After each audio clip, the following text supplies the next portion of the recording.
The live? Hola, amigos. How you doing? So today we got a little conversation. I got two of my colleagues, Howard Cagle from Capital Bank, Paloma Kennedy from Snyder and Boucher. We're going to review a house. We're going to talk a little bit about how lawyers and realtors work together on a real estate transaction. So today, and I hope everyone's safe from all the flooding last night. That was honestly crazy. We're getting a little bit of a late start here because Old Sauk and Costco is flooded. It's kind of ridiculous. So hope everyone's good and safe and you've got dry basements and all that good stuff. But what we wanted to do today was kind of talk about one of the listings that we have, one of the Keller listings we have.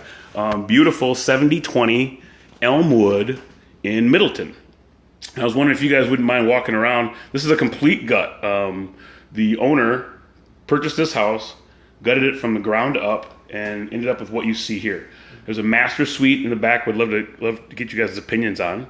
And then just kind of walk around the whole house, if that's cool with you guys. Sounds good. Kitchen.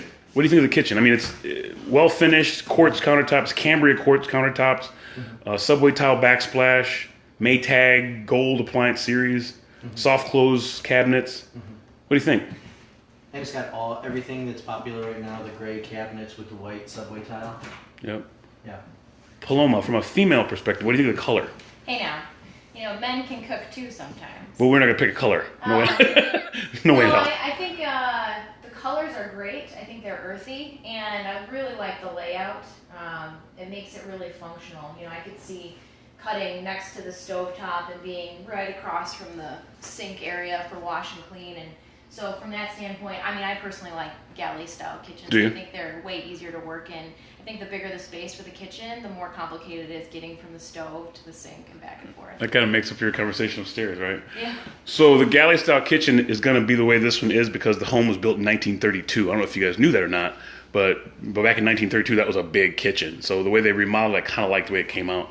Let's move over here. I love this use of this space. The little desk in front of the window. I don't know why. I just think it's kind of cool where I could sit and work on my laptop and look outside. I don't know, just kind of dorky of me. What do you guys think of the living space? It's very, well, like you said, I like the desk facing out the window because I think when somebody's walking in here, they're trying to imagine the space. One of the big selling points is being in downtown Middleton and being on Elmwood and Sure. and that neighborhood feel. And you definitely, it's obviously right in your face when you're using that desk space. Yeah, Elmwood is pretty hot. What about this space? You see a TV in here? I think it's a nice open layout. Think about it from a standpoint of having friends or family over. You could have people cooking, people eating, and people sitting and relaxing, and you're all in one space. You don't have to yell across the room. You're pretty much right here, just mingling. So you almost get an open concept feel in a house that was built literally 90 years ago, right? Cool. Let me take you guys into what I think is the master space. So you come down the middle, you got first floor laundry, again, Maytag suite of appliances, soft close cabinets for your utility side. Behind you, you've got a half water closet. Again, freshly redone. All the trimming. Whoops, lights out. We'll get that taken care of. But quartz countertop, the whole nine. The big money on this remodel was spent back here. We'll walk into the master. It's a master suite. We'll go through it slow. But what do you guys think of this? So I'm assuming since you didn't send a listing or anything, I didn't educate you. You didn't know this was back here. This master suite. No. So what's your feelings on it when you walk through? If you were from a buyer's eyes, anyway, what would you think? There's a nice space, a lot of light, a lot of window. Right. Nice.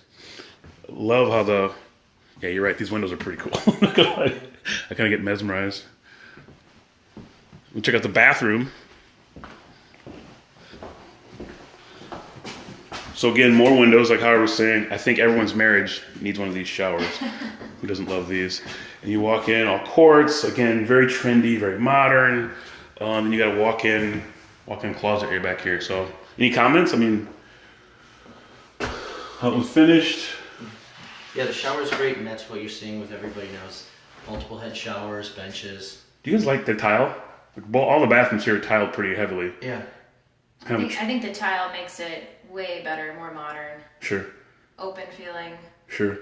I love the glass work they've done on all the shower doors. They're really unique. The sliders and the ones that open up. So, well, that's 7020 Elmwood Avenue in lovely Middleton is being offered at $525. I'll put the link. In the description below.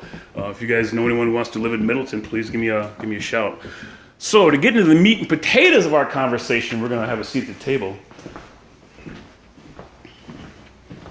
All right. Let's see if I can do this seamlessly. I kind of practiced it earlier. Oh, perfect. All right, and this should work.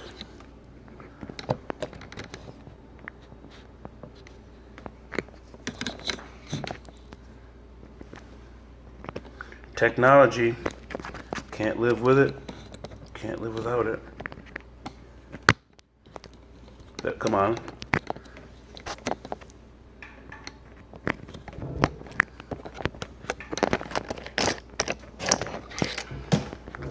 I think I know what the deal was. Sorry about that, viewers. I forgot the thing doesn't fit with my case on it.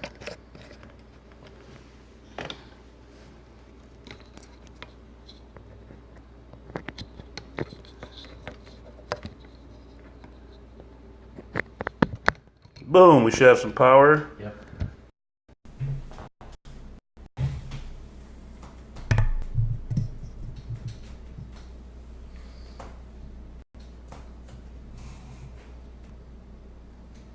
Perfect. Let's hope we're still live. One of the topics I want to talk about today. Yeah, beeping is not. I've never used this Yeti Blue View. Yeah, beeping is. Straight light is on, beeping is mute. That's right. So one of the topics I want to talk about today, I brought these two here to talk about, is the way a lawyer, Paloma's an attorney, by the way, real estate attorney with Knight and Boucher. As for you know, Howard is a lender with Capital Bank. What I want to talk about today, we kind of have been talking about this in our networking group, how a lawyer and a realtor work together. So whenever I do a buyer consult or seller consult, that question comes up, right? Where does a lawyer fit into? How can I do this? Is this possible? Can I do it without a lawyer? So here's the way it goes. And maybe some of my fellow real estate business owners won't agree, but you know, selling a house, FSBO, there are certain times where that actually makes a lot of sense. Grandparents or aunts or uncles selling to nieces, nephews, grandkids, totally makes sense. If you don't need to get the maximum value out of the property, if that's not a big thing for you, the selling price isn't a big thing for you, you know, using a lawyer and a FSBO is probably a perfect way to go. But if you want maximum asking price, if you want to negotiate the deal, that's when you need a realtor, right? Correct me if I'm wrong, in your practice, a realtor is not going to check out comps in a neighborhood. No, I don't think we would typically go that route. We would help with negotiation, though. Sure. But if it's comps, I'm going to look real cheap to people Yes. compared to you, right? Yes. So that's the way it works. Then as a realtor, though, I write contracts, and yet legally I can't give legal advice. I can't as a realtor. So the minute a contract that I draft on behalf of a customer gets breached, we have to call in a realtor. So sometimes it makes more sense to use a realtor, right? Sometimes it makes more sense to use an attorney. And yet, what I want to talk about today is how sometimes it makes more sense for those two to work together on behalf of a client. So one of the little dirty secrets of real estate is condominiums. They represent a perfect side of the buyer, right? New buyers, that's kind of where it's affordable for them to get into from a lending perspective. I'm sure you've seen that. Same with on the other end of the buying spectrum, when you start to downsize, want less care, want to travel, see your grandkids, whatever, those two markets specifically kind of fit the condo world perfectly. So I don't envision condos going anywhere. We've been lending, 15 years? I mean, what's the trends been like when it comes to condominiums? Well, like you say, downsizing, though, doesn't necessarily mean price point downsizing. Correct. Like space, and I don't need to mow anymore, but they're talking high-end downtown condos, too. Correct. I mean, so they're all over the board price point-wise. But, yeah, Correct. You're exactly right. Kind of first entry into home ownership and sometimes the later phase home ownership. That's perfect, right? Yep. So, state of Wisconsin, correct me if I'm wrong, Paloma, as a buyer of a condo, you have the seller has 10 days to get you all the associated litany of documents, bylaws, minutes from monthly, minutes from yearly, budgets, et cetera, right? And then as a buyer, you have 5 days to rescind for any reason whatsoever. And that's where I say the realtor and the lawyer should work together, because what I've seen, I've sold a handful of condos, no one really looks through that. I explain it. You should really check this out. You're kind of committed to this. These are legal documents that you're by default signing by coming into this condo association, and you're going to accept this. That's what I want you guys to talk about. Those two things, not pitfalls, I guess, but pros and cons of condo ownership from a lending perspective, the things you might think about, from a legal perspective, things you might want to think about. Because I know you have a great story to share about experience you went through with the condo. And, at the end of this, hopefully you can kind of give these viewers a little bit better idea how a lawyer and a real estate consultant all work together for the benefit of a buyer or seller. Make sense? Yeah. So let's start with that side.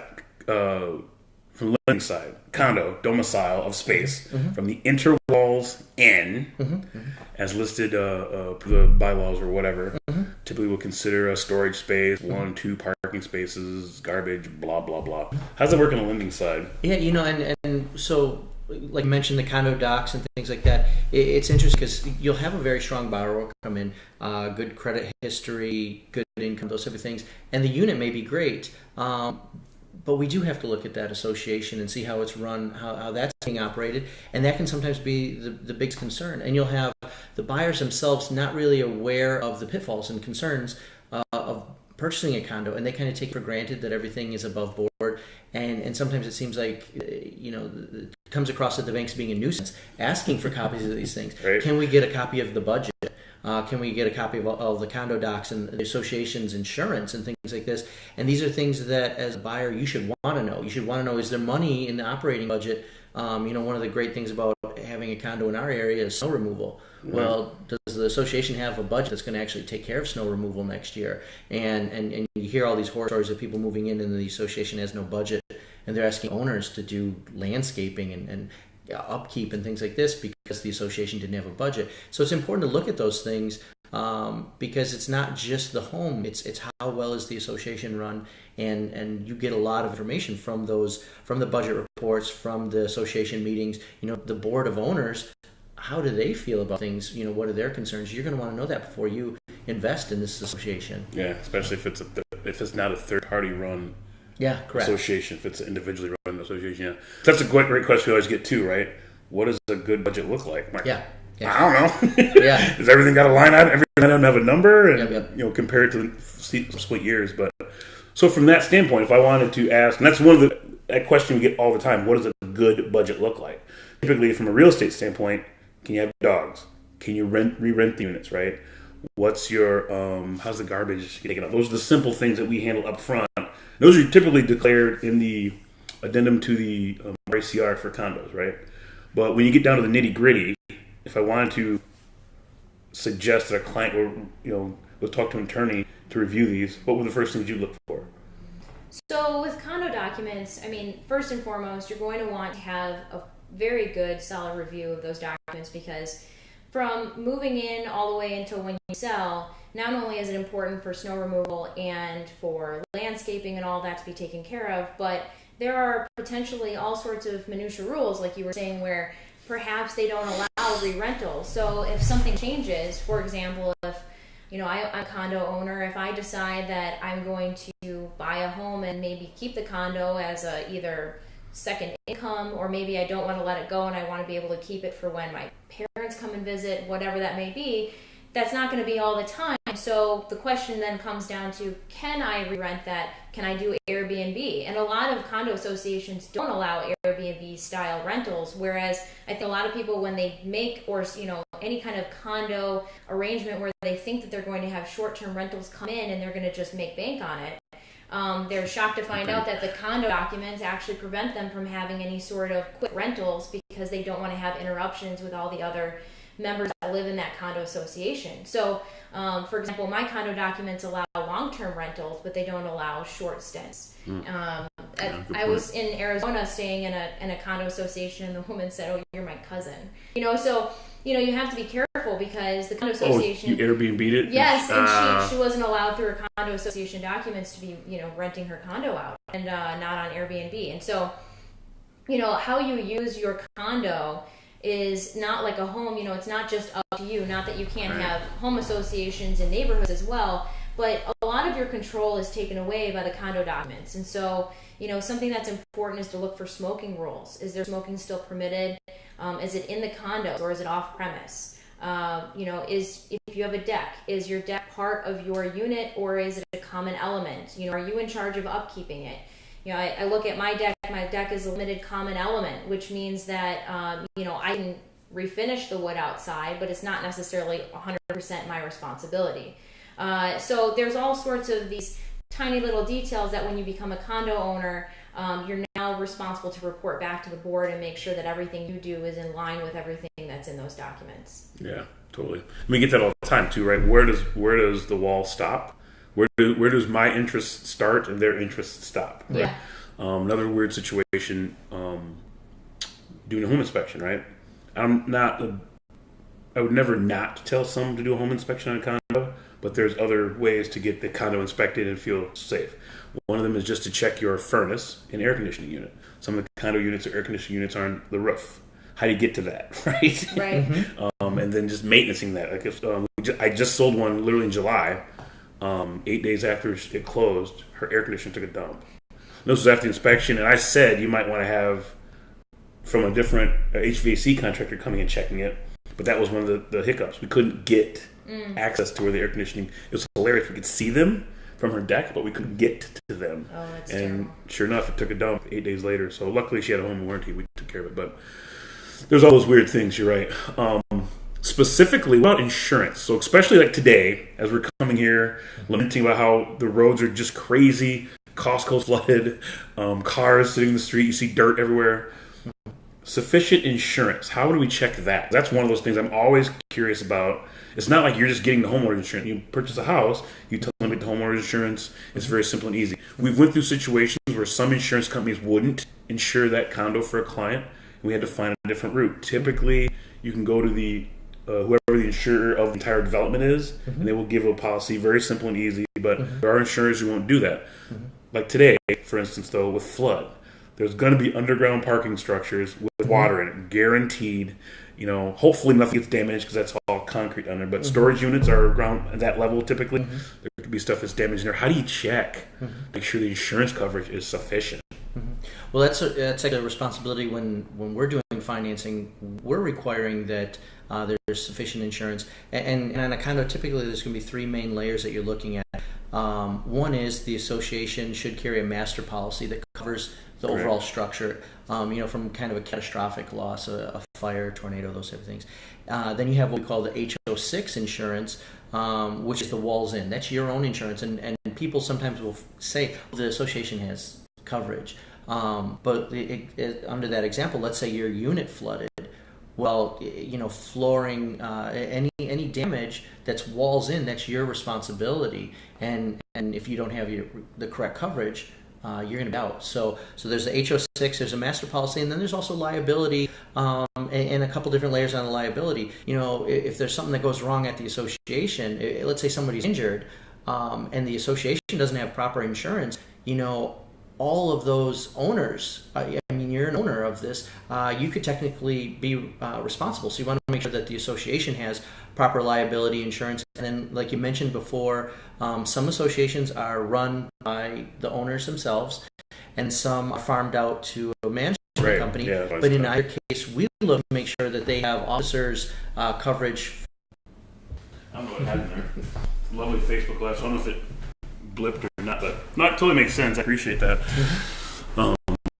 I think from a lawyer standpoint too is you have to realize that your liability is totally different when you move into a condo as opposed to a home, because you now have usually a shared wall or maybe multiple shared walls, and so what happens in your condo may affect other people's condos or vice versa. Right. So your homeowner's insurance is going to cover things that happen and cause damage for other people, but you have a small fire in your kitchen, you're likely going to have impact on your neighbors. I'm on a second floor, so I have people above and below, and so my liability that happens in my condo is always going to impact another person. And so even if you're in a row condo where you're just sharing middle walls, you're still going to have shared liability. Yeah, totally. You've got some great stories too in your condo experience. How long have you lived there? Year now, and lovely Fitchburg, one of my favorites, right? I'm a big fan of Fitchburg. Would you mind sharing that? Yeah. Because there was a smoke, if I remember, it was kind of all along what we were talking about. They were smoking below on the deck. It was impacting you. Yeah, I think it's difficult. When you move into a condo, there are disclosure requirements for them to share those documents, but you can only ask so many times. At some point you do have to require them to give it to you. For the purchase of our condo, having a lot of moving requirements, a lot of moving pieces to our relocation to Madison, we kind of just dropped the ball on making sure that we got those disclosure documents. And so we pretty much packed up and said, where are these condo documents? We moved in. Where are these condo documents? No one was giving us them. They claimed they'd given us everything, which wasn't true. And so from a new condo owner perspective. And that was your first place? This is first home purchase, first time condo owner. So you as a lawyer, that there are all these steps involved, but when you become the purchaser, sometimes you're not on your game because you have a million other things like any other home purchaser where you're finishing up your old apartment, you're packing up your things, you're renting a truck, and there's all these moving parts. And what an attorney will do when they're not the person relocating is make sure that they're on top of things for you, as well as the real estate agent. And your real estate agent should really be your agent. And by agent, I mean someone that represents you and your best interests, and someone that's going to go fight and make sure that the things are going according to plan and how you want them. And if you're not getting that, then maybe you should consider that person not being your real estate agent, because both your real estate agent and your attorney and the bank should all be on your team and on your side. Even if they seem like they're causing you a hassle or putting you through multiple hoops, it's really in your best interest. And so my personal story was that I didn't get condo documents. There were a lot of little details in the condo documents that were largely unimportant, but another thing that makes a difference when you move into a condo is other people's behavior will impact you. And so there had been smoking on the deck below, and the issue came up, well, I can't use my deck without inhaling secondhand smoke. I can't open my windows without having secondhand smoke travel into my condo. And there were very finite details about how condos in my association handle smoking. And so there was grandfathering clause. Certain condos were non-smoking, like myself, because I moved in after the non-smoking date had been set. And then there were other condos that were grandfathered in who were smokers, and they claimed to be smokers at the date, and so therefore could continue to smoke until they moved out. And then the new owners would be non-smoking. I think the issue with those types of rules in a condo association is that as people start to turn over, there are some condos in the area that will have, massive amounts of secondhand smoke smell. Right. And then all these new owners who are potentially non-smokers are moving into a building that was once smoking. Kind of think of it like going to a hotel where one section is smoking and now it's no longer, and you still can have that smell, and it's just unpleasant for people who don't smoke.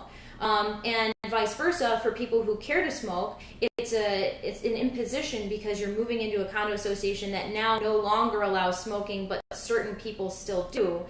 And the rule is that you now must go out to the street.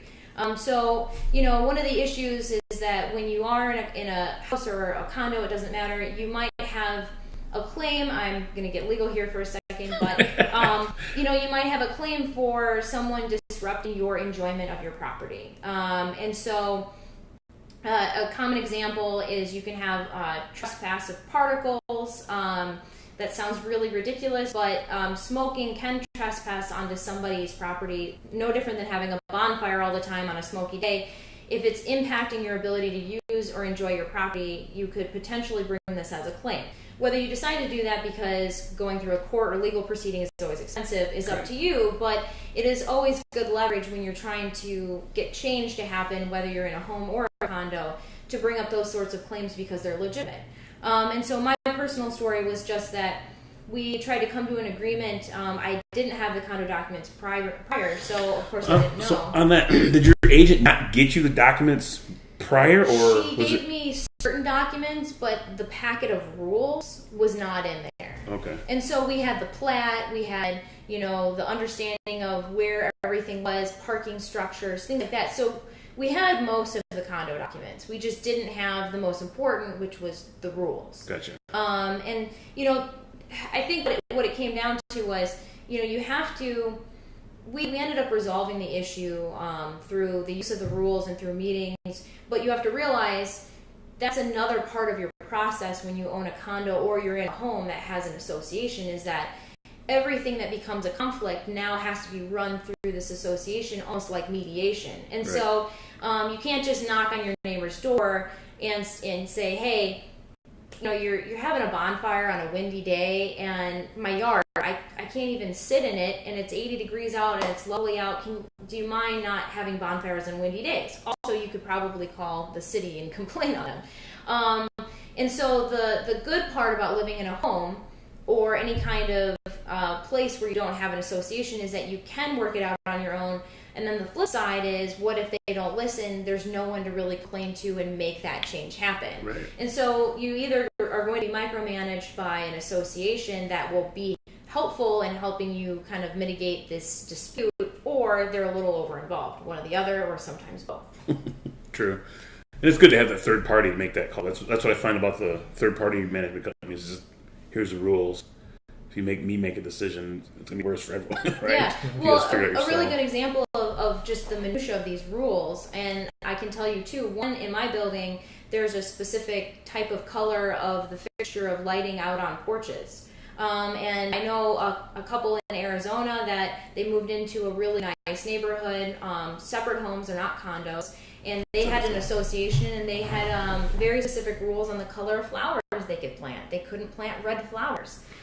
Sure. It's these types of rules that you are going to want to read them. I remember watching an episode on HGTV where this couple was moving into a neighborhood with a home association, and they didn't allow a certain type of vehicle over a specific size to be parked in the driveways. And the couple had a work Big vehicle. truck, yeah. And so, they ended up having to negotiate with the association to allow them to keep this big truck in the driveway. But think if they had never read those rules. They move in, the truck goes in the driveway, and then now what? You're an owner and everyone's upset with you, and everyone has to see the truck, and they're all upset that you're not following the rules. So having those rules at the outset, I think, is important, because maybe you don't even want to purchase the home or condo after Right. you read them. Right. Yeah. No, we get that a lot of pets, pet lovers. Pet policies. Pet policy, and if they get specific, usually it's size and number of. Yeah. Usually we deal with, but sometimes, and I've seen it a lot, where they get into breed specific. No pit bulls, no Doberman Pinschers, no Rottweilers. For whatever reason, that's what they say in the rules. Yeah. You can either choose, and that's what a client always says, right? Well, can I just ask for forgiveness rather than permission? Like, I wouldn't if I were you. Like, I'd go ask, or my first things in my mouth when this conflict is at is, you should, if you got time and money, have it reviewed by an attorney. It's really quick and easy. Number two, call the association and ask them any questions you may have, because they can be very clear about it. So, well, cool. Thanks for sharing that. I really appreciate it. You guys got anything else to add? I don't want to take all your time. I mean, I'm assuming we're getting back to work now. Yeah. Now we're drained out and everything like that. So, if you have nothing else, I'm going to close it up. Thank you so much for your time. Really appreciate you guys coming over. If you have any questions on 7020 Elmwood, I'm going to put the link in the suggestions below. Put both our contact information if you need a mortgage loan or a real estate attorney. It's not just real estate you work on, right? You work on your Business law as well. business law as well. All right. So, put their information below. So, let me know if you have any questions. Thanks, guys. Have a good day. Thank you. Got a little Facebook Live, right?